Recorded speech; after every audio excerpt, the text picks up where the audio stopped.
A mother and her little girl were trapped, hidden from the world in the cold, silent darkness of an abandoned mine. No one knew they were there. No one was coming to look for them. Their situation was hopeless. But they had one protector who refused to give up, their German shepherd, Hope. She couldn't speak. She couldn't dial for help, so she developed a plan. It was a plan that relied on an impossible instinct, the ability to find the one man, a broken stranger miles away, who had the skills to help and the heart to listen. This is the story of how she delivered her message and the genius that saved them all. But I am getting ahead of myself.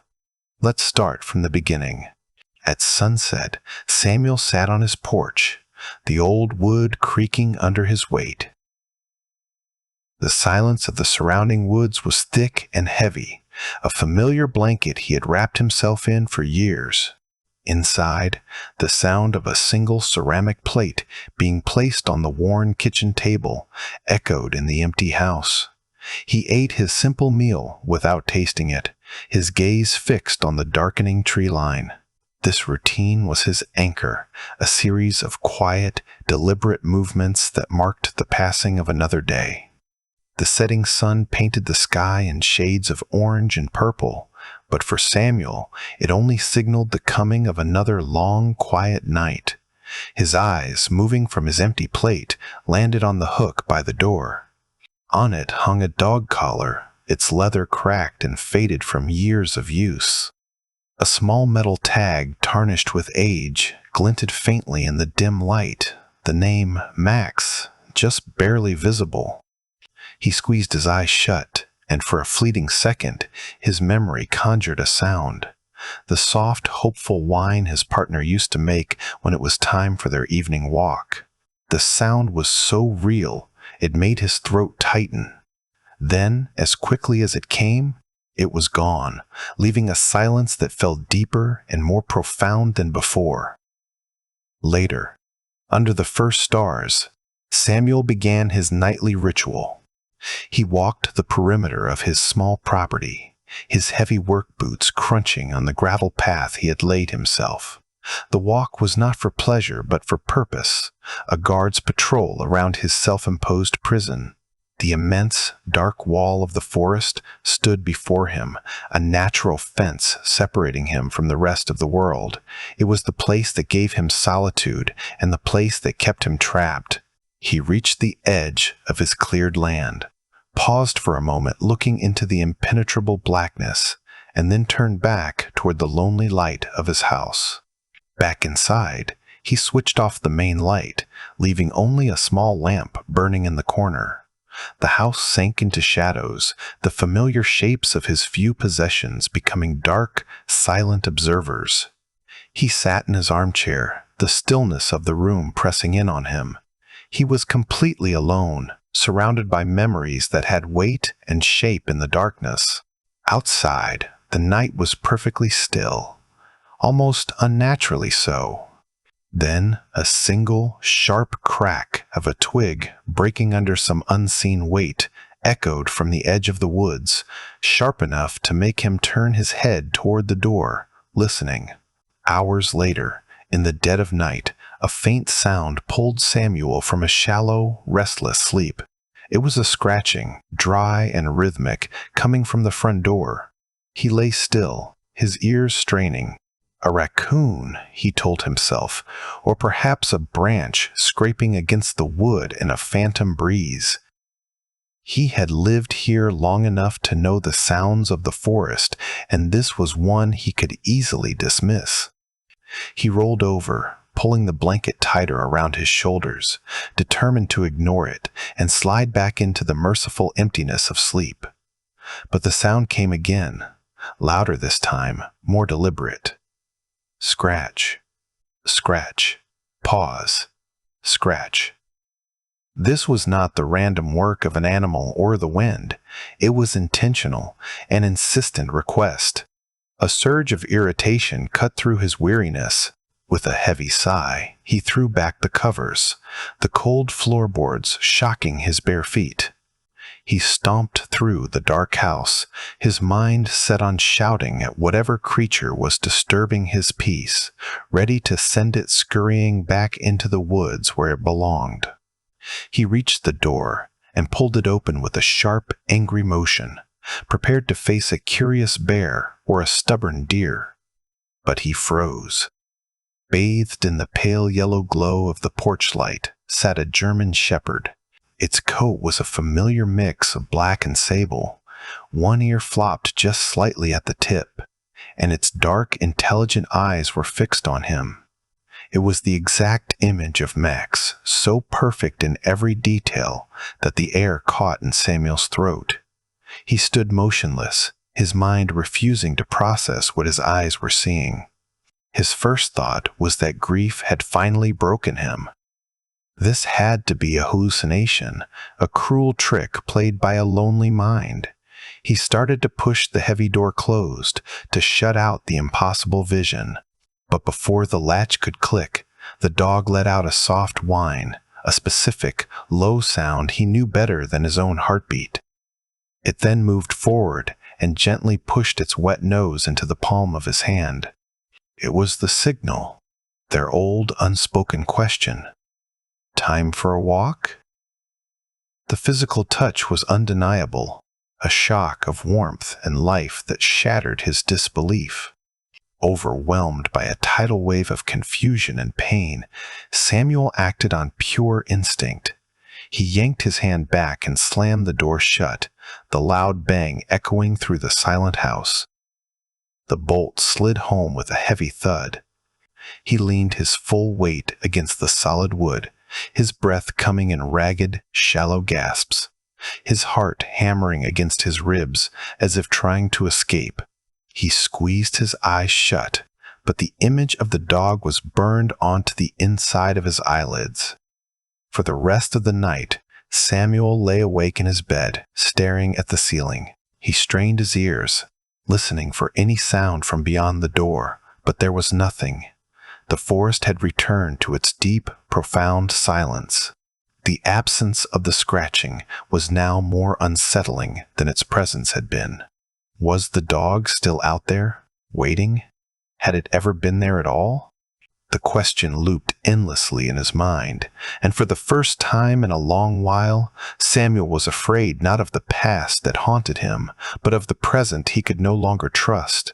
At the first light of dawn, Samuel finally gave up on sleep. He moved to the window, cautiously pulling back the edge of the curtain. His breath fogged the cold glass. She was still there. The German shepherd sat on the damp earth just beyond his porch steps, her fur dusted with morning dew. She wasn't pacing or whining, just sitting with a remarkable stillness, watching his house with a patient, unwavering focus.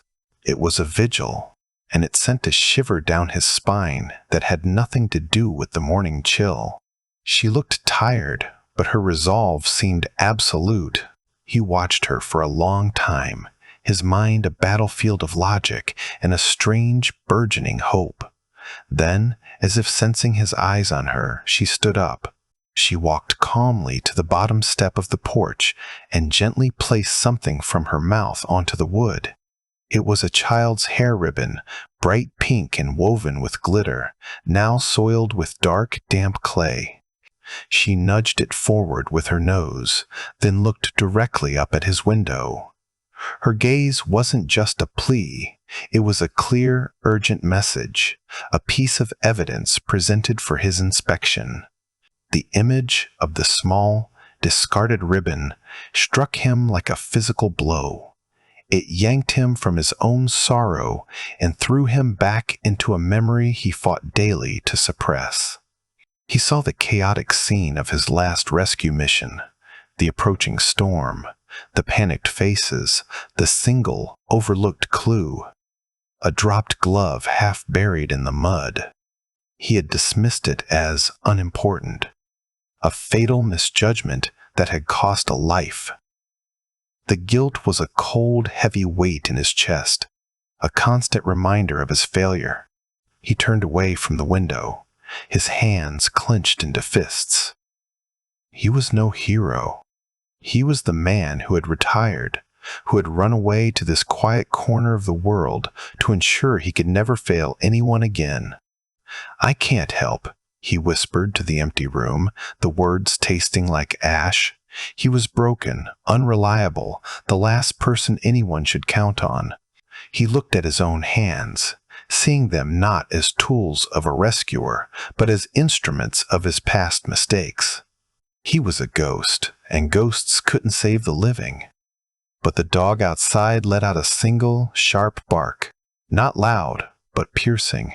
When he looked back, she was at the door, whining softly and pawing at the wood. Then she ran to the edge of the yard, toward the overgrown path leading to the old, abandoned mines on the hill, and looked back at him, her entire body trembling with a desperate plea. Her persistence was a relentless force against his wall of apathy. She was refusing to let him retreat. In that moment, Samuel knew he had a choice. He could stay locked in the prison of his past, or he could answer this impossible call. He could not, would not, make the same mistake twice. With his decision made, Samuel moved with a purpose he hadn't felt in years. He went to a tall wooden locker in the corner of the room and opened it. Inside hung his old search and rescue pack. It was covered in a thick layer of dust, a relic from a life he had tried to bury. He pulled it out, the familiar weight settling onto his shoulders. Checking the contents was an act of muscle memory: flashlight, spare batteries, a medical kit, protein bars, a coil of climbing rope. Each item was a small, painful reminder of the man he used to be. When he opened the front door, the dog was waiting. Seeing the pack on his back, she gave a single, quiet bark of affirmation and immediately turned, trotting toward the path. She moved with an unwavering confidence, leading the way into the dense woods. Every few yards, she would pause and look over her shoulder, her intelligent eyes making sure he was still behind her, a silent commander checking on her lone soldier. Samuel followed, his long strides easily keeping pace, the forest floor cool and damp under his boots. The path grew steeper as they began to climb the hill toward the long abandoned mining complex. The air grew colder here, carrying the metallic scent of damp earth and decaying wood. It was a place locals avoided, steeped in stories of accidents and bad luck. Samuel had never had a reason to come this way before. Now, following the determined dog, he felt as if he were crossing a boundary into a place that had been waiting for him. The woods were quiet, the usual chatter of birds and insects strangely absent. As they neared the main entrance to the mine, Samuel saw it. A faint, flickering light, almost invisible in the gray morning, seeped through the cracks between the thick, weathered boards that sealed the entrance. It was real. This wasn't a trick of his mind. Someone was inside. The sight sent a jolt of adrenaline through him, sharpening his senses. The dog stopped at the boarded-up entrance and looked at him, her part of the journey done. Now it was his turn. He dropped his pack and used the flat end of a pry bar he'd brought to force the old boards apart. The wood groaned in protest, rusty nails screeching as they were pulled from their long slumber. He worked until he had created a gap, just wide enough for a person to squeeze through. The dog, without a moment's hesitation, slipped into the dark opening and disappeared. The air that flowed out from the mine was stale and cold, carrying the smell of deep, undisturbed earth. Samuel grabbed his flashlight from his pack, its powerful beam cutting a clean white circle into the oppressive darkness within. The light fell on rotting wooden support beams and a recent scattering of rocks and dirt on the tunnel floor. A small rockfall, a clear sign of the mine's instability. He took a deep, steadying breath, the cold air filling his lungs. Then, leaving the daylight behind, he ducked his head and stepped into the mine, following the ghost that had become his guide. Inside the mine, The darkness was absolute, swallowing the daylight from the entrance behind him. Samuel's flashlight beam cut a sharp path through the gloom, revealing a tunnel that stretched forward into blackness. The German shepherd waited for him just inside, her eyes reflecting the light like twin amber embers. Once he was steady on his feet, she turned and led him deeper, her paws making soft padding sounds on the damp earthen floor. She navigated the main tunnel with an unnerving certainty, completely ignoring the dark, gaping mouths of smaller side passages that branched off into the unknown. She knew her destination. After a few minutes of walking, Samuel's ears picked up a new sound, faint and layered beneath the drip of water from the tunnel ceiling. It was the murmur of voices. He slowed his pace, his senses on high alert. One voice was a woman's, hushed and gentle, trying to soothe. The other was the frightened whimper of a young child. He switched his flashlight to a lower setting, not wanting to startle them. The dogs seemed to sense his caution and slowed, staying close to his leg as they rounded a final bend in the tunnel. The tunnel opened into a small, cavernous chamber where the air was warmer. In the center, a tiny, struggling fire cast flickering shadows on the damp rock walls. Huddled beside it was a woman, her arms wrapped tightly around a little girl who couldn't have been more than 6 years old. The child's face was buried in her mother's coat, her small shoulders shaking. The scene was one of pure, desperate isolation, a tiny island of warmth and fear in a vast, cold darkness. At the sight of Samuel's light, the woman's head snapped up. A gasp escaped her lips, and she instinctively pulled the child closer, shielding her with her own body. Her eyes were wide with a primal terror, the look of a cornered animal preparing for a fight. It could not win. Samuel froze, his light still aimed at the floor, wanting to appear as non-threatening as possible. He knew that any sudden move could send her into a panic, but the dog broke the tense standoff. She moved past Samuel, not with a rescuer's urgency, but with a gentle, familiar calm. She walked directly to the little girl, ignoring the frightened mother, and nudged the child's arm with her nose. Then she lay down, resting her head softly on the girl's lap and letting out a low, comforting whine. The tension in the chamber didn't just lessen, it evaporated. The little girl, who had been hiding her face, peeked out. A look of pure, unadulterated joy washed over her tear-streaked features. "Hope," she whispered, her small hands immediately burying themselves in the dog's thick fur. "You came back. I knew you would." She hugged the dog's neck, a wave of relief so powerful it was almost tangible.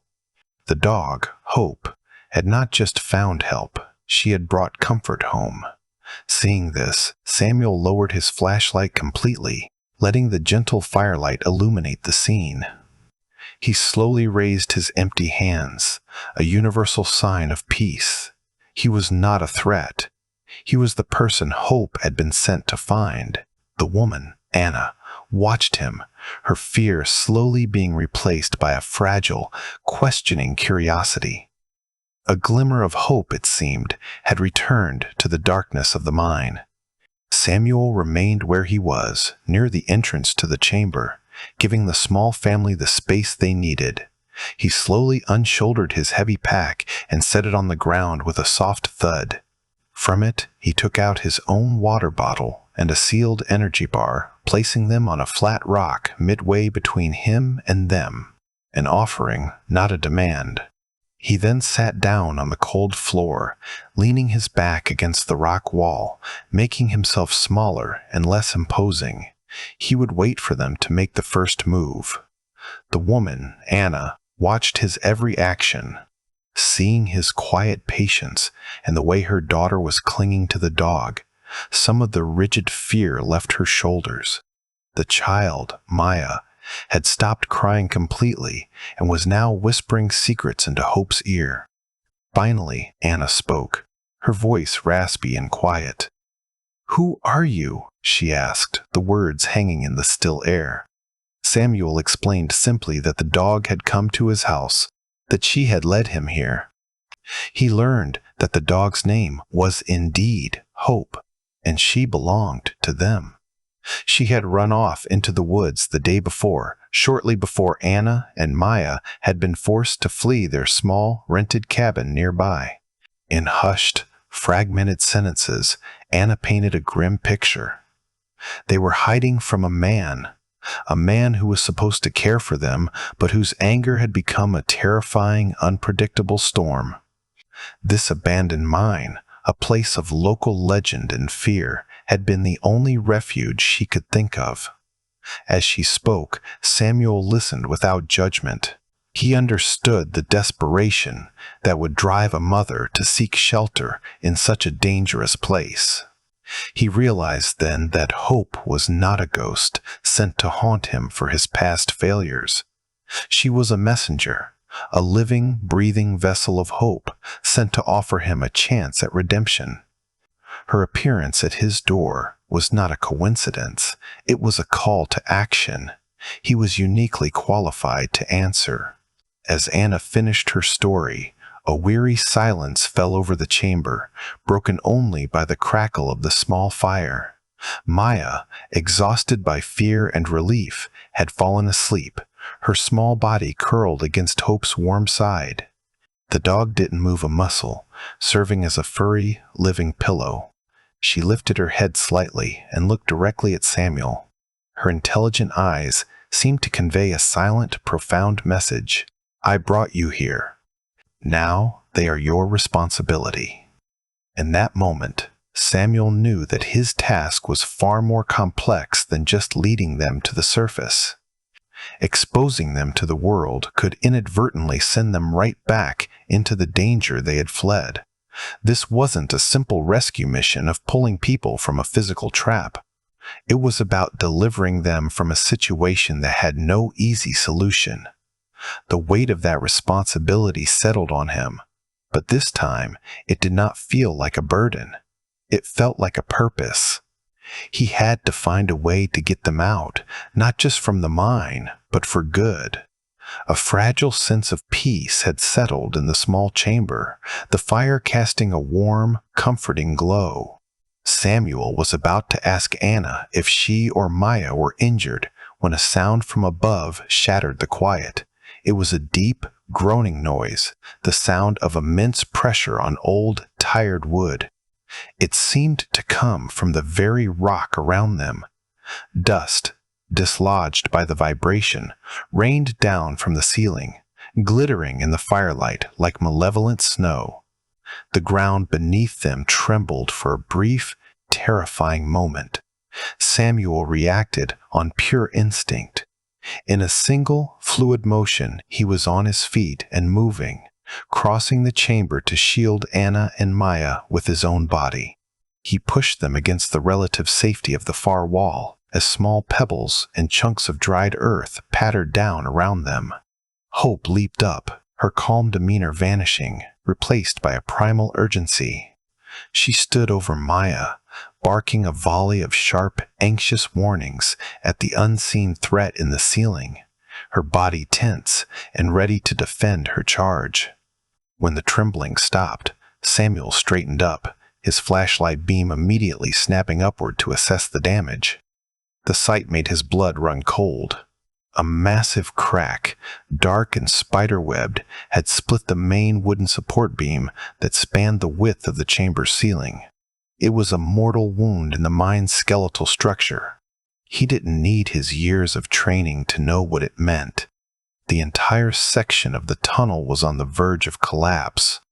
Panic, cold and sharp, finally broke through Anna's exhausted composure. Her eyes were fixed on the fractured beam, wide with dawning horror. "Are we going to be buried alive?" she whispered, her voice trembling so badly the words were barely audible. She clutched Maya tighter, her knuckles white. The immediate danger of their pursuer was gone, replaced by the more ancient and impartial threat of being entombed in the earth. Samuel kept his own fear locked down, his training taking over completely. He did a quick, professional assessment of the situation, his mind racing through possibilities and calculating risks. "Not yet," he said, his voice deliberately calm and steady, a rock of certainty for her to hold on to. "The beam is holding for now, but we don't have much time." He knew that any significant vibration, a wrong step, another tremor, even a loud noise, could be enough to bring tons of rock and earth crashing down on top of them. He understood instantly that a simple, hasty retreat was no longer an option. The main tunnel they had used to enter was now a death trap. Every step would be a gamble. They were trapped, not by a blocked exit, but by the profound instability of the very ground that surrounded them.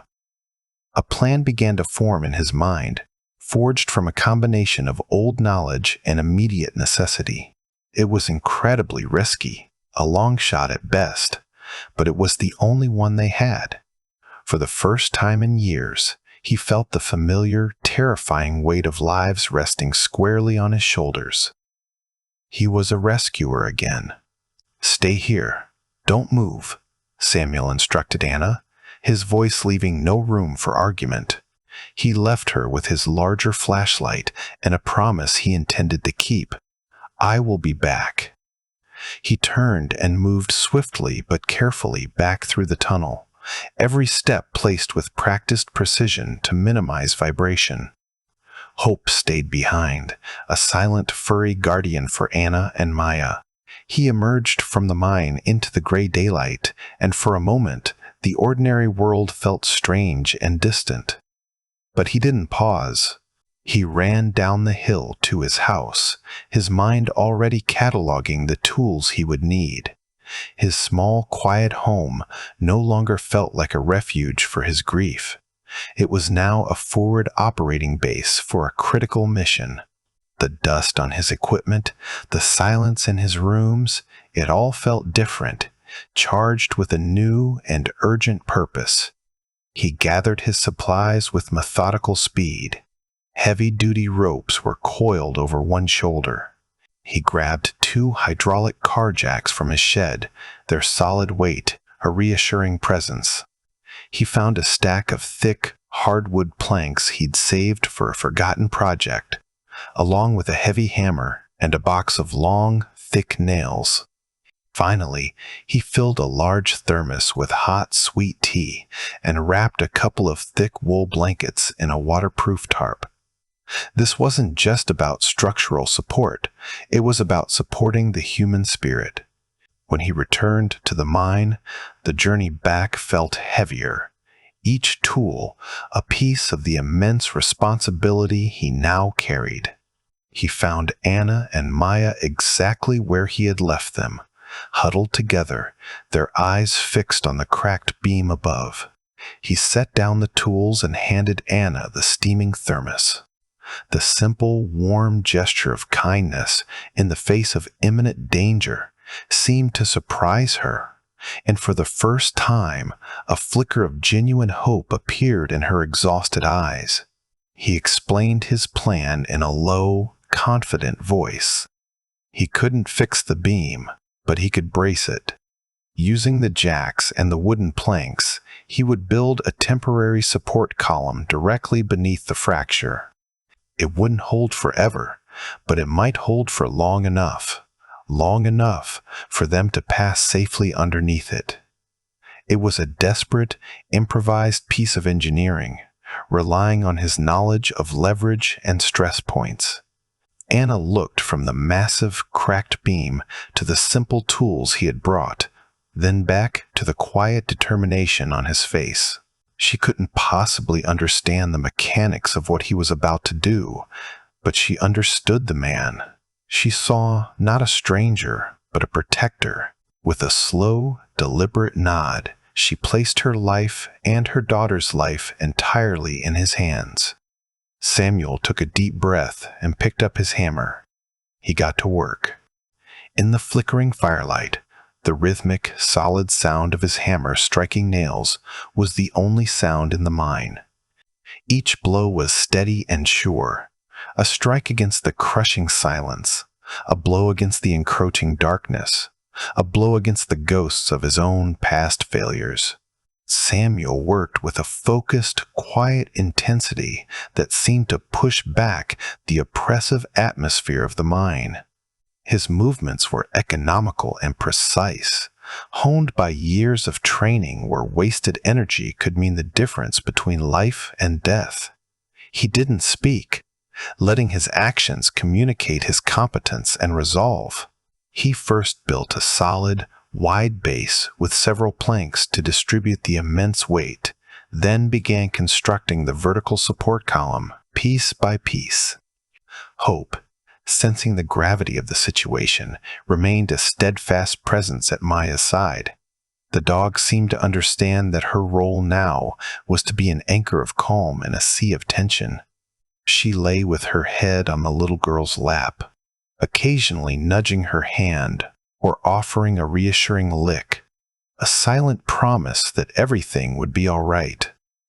Maya, in turn, drew strength from the dog's unwavering composure, her small hands clutching Hope's fur as she watched the strange man work. Anna, refusing to be a helpless bystander, quickly became his assistant. She held the flashlight beam steady, its circle of light following his every move. She passed him nails and wiped the sweat and dust from his brow with a corner of her sleeve. They worked in a rhythm of unspoken understanding, a team forged in the crucible of a shared crisis. In their silent cooperation, a fragile bond of trust was being built, as solid as the wooden structure he was erecting. The most critical part of the operation was positioning the hydraulic jacks. Samuel placed one on each side of the support column, directly under the thickest part of the beam.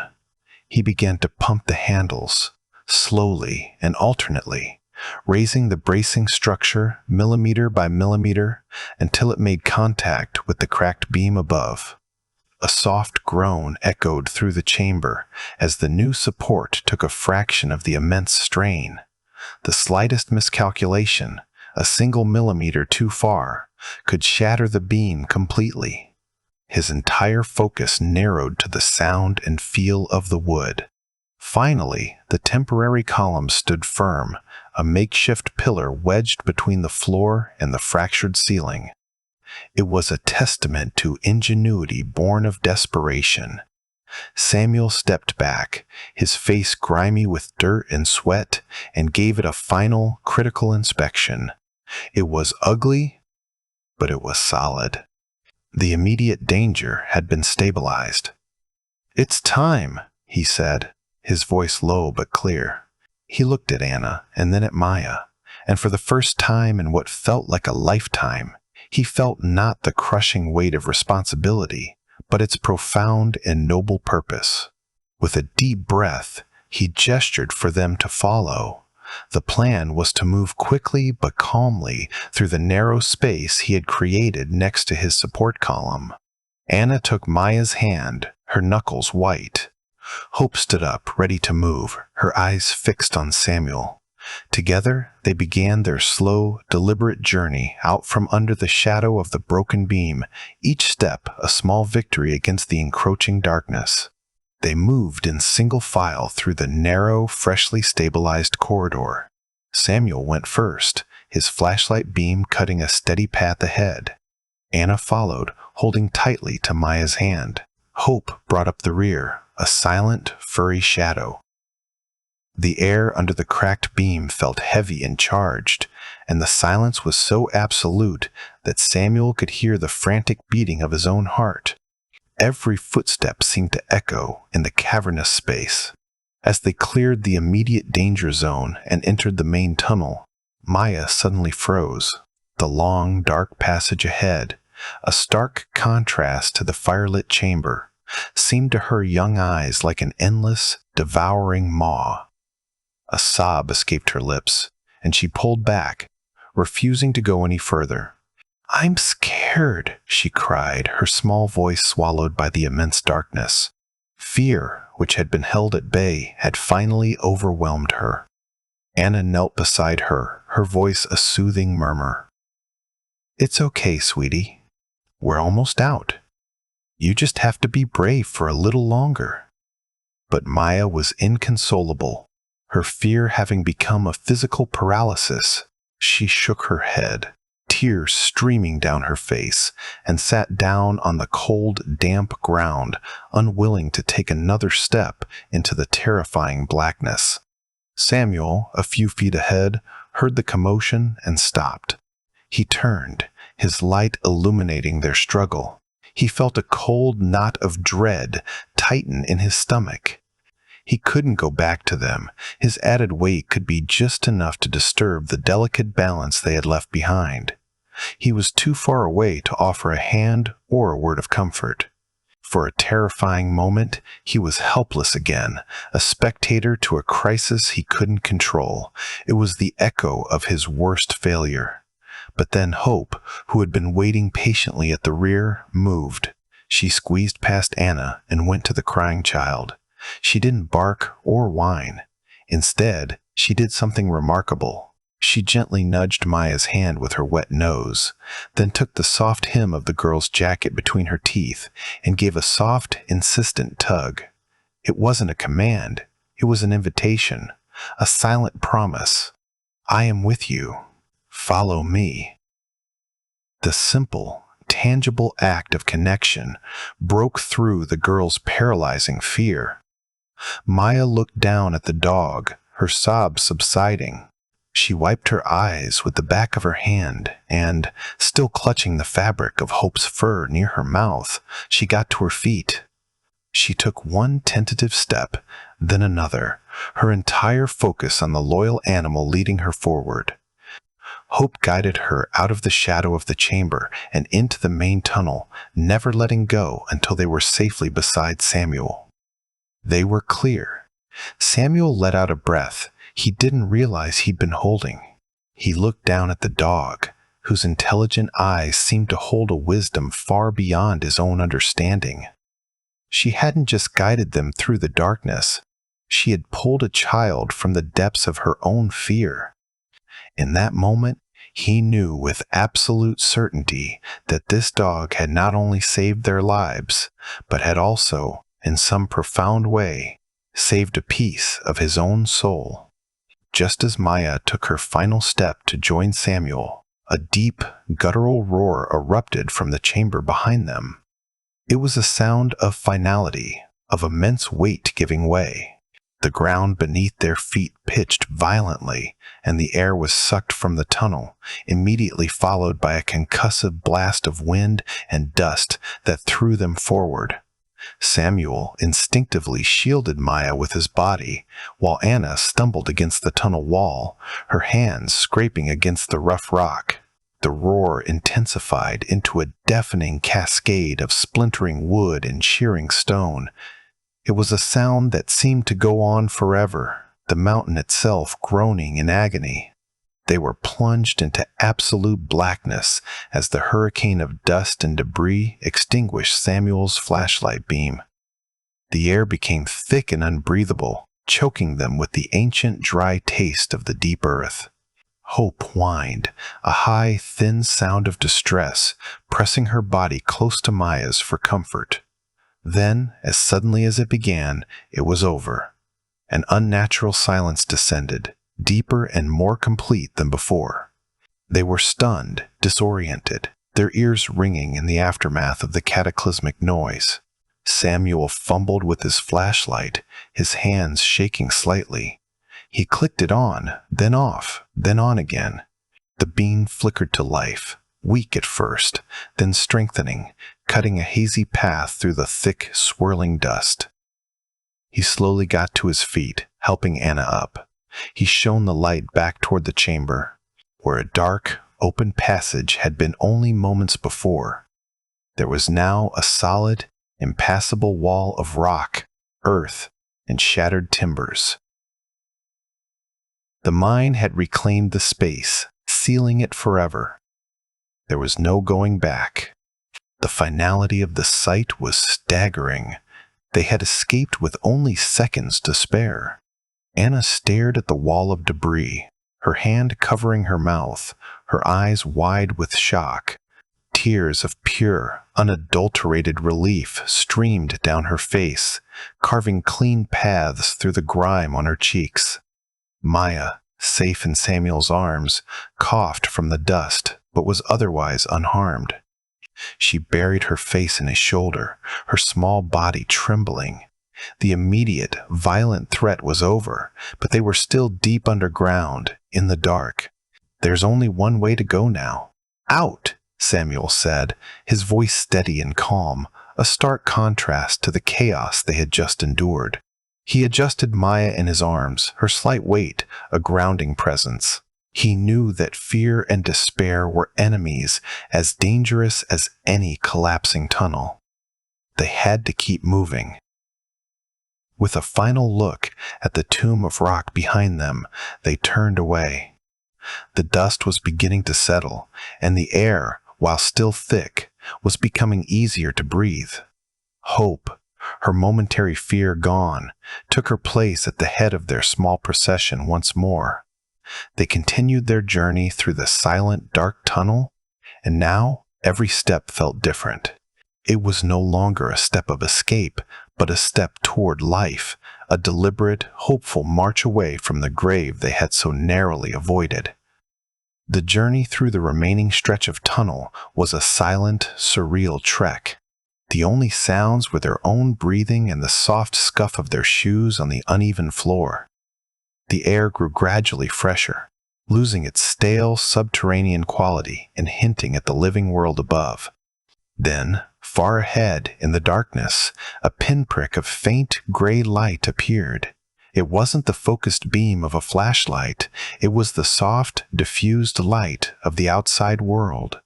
The sight, as simple as it was, acted like a powerful stimulant.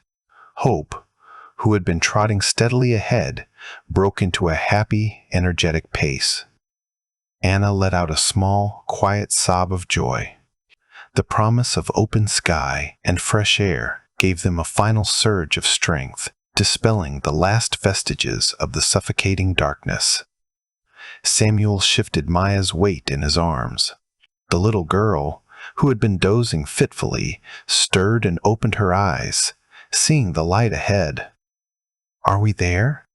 she whispered. "Yes," Samuel replied, his voice thick with emotion. "We're almost there."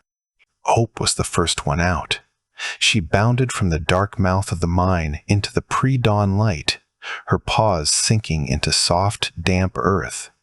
She didn't run far. She just stood there, her head raised, breathing in the cool, clean air, and let out a single, joyful bark that echoed across the silent hills. It was a sound of pure, unbridled freedom. A moment later, Samuel emerged, carrying Maya with Anna right behind him. They stepped out of the mine and into the world. They breathed deeply, filling their lungs with air that tasted of pine needles and wet soil, a stark contrast to the dust and decay they had left behind. They stood together on the hillside under a vast indigo sky where the first stars of morning were beginning to fade. The world, after the claustrophobic confines of the mine, felt impossibly large, open, and peaceful. Samuel gently set Maya down on her feet. She immediately ran to Hope, throwing her arms around the dog's neck in a tearful, happy hug. Anna simply stood, her face tilted up toward the sky, tears silently tracing paths down her dust-caked cheeks as she drank in the sight of the open space. It was over. They were safe. He looked at the woman and child, their silhouettes framed against the first pale light of dawn. He looked at the faithful, intelligent dog, who now sat proudly beside them. And as he stood there, on that quiet hillside, Samuel felt the heavy, invisible weight he had carried on his shoulders for years, the crushing burden of his past failure, finally, irrevocably, lift. It didn't vanish in a dramatic rush, but simply dissolved into the cool morning air, leaving behind a profound sense of peace. He had not failed. Today, he had rescued. Samuel led them down the hill, away from the dark scar of the mine, toward the warm, welcoming light of his home. When he pushed open the door, the house felt entirely different. The silence that greeted them was no longer empty and oppressive. It was calm and peaceful. He turned on the lights, and the small, simple rooms, which had for so long been his solitary refuge, instantly transformed into a sanctuary for others. Life had returned to the quiet corners of his home. While Anna washed the grime from her face and hands in the kitchen sink, Samuel made them food. He moved with a quiet efficiency, scrambling eggs and making toast, the simple domestic actions feeling both strange and deeply right. He set 3 plates on the table. Soon, the smell of warm food filled the house, chasing away the last lingering scent of damp earth and fear. Maya, her energy restored, sat on the thick rug by the cold fireplace, playing with Hope. Her soft giggles, a sound Samuel hadn't realized how much his silent house needed. Later, after they had eaten, and the exhaustion of their ordeal had finally claimed them, Anna and Maya fell asleep in his spare room, tucked under a pile of warm blankets. Hope lay on the floor at the foot of their bed, a loyal sentry standing guard. Samuel stepped out onto the front porch, the cool pre-dawn air, a balm on his weary skin. Hope, sensing him, padded out and joined him, resting her head gently on his knee as they watched the horizon begin to glow with the promise of a new day. He looked down at the dog's collar. It was a simple, unadorned leather strap, not the worn, familiar one that still hung on its hook inside. This wasn't the ghost of Max, sent to deliver a message from his past.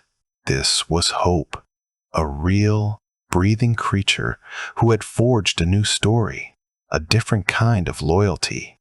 She had not come to remind him of what he had lost, but to show him what he could still become. He pulled his phone from his pocket and scrolled through the contacts until he found a name he hadn't called in years.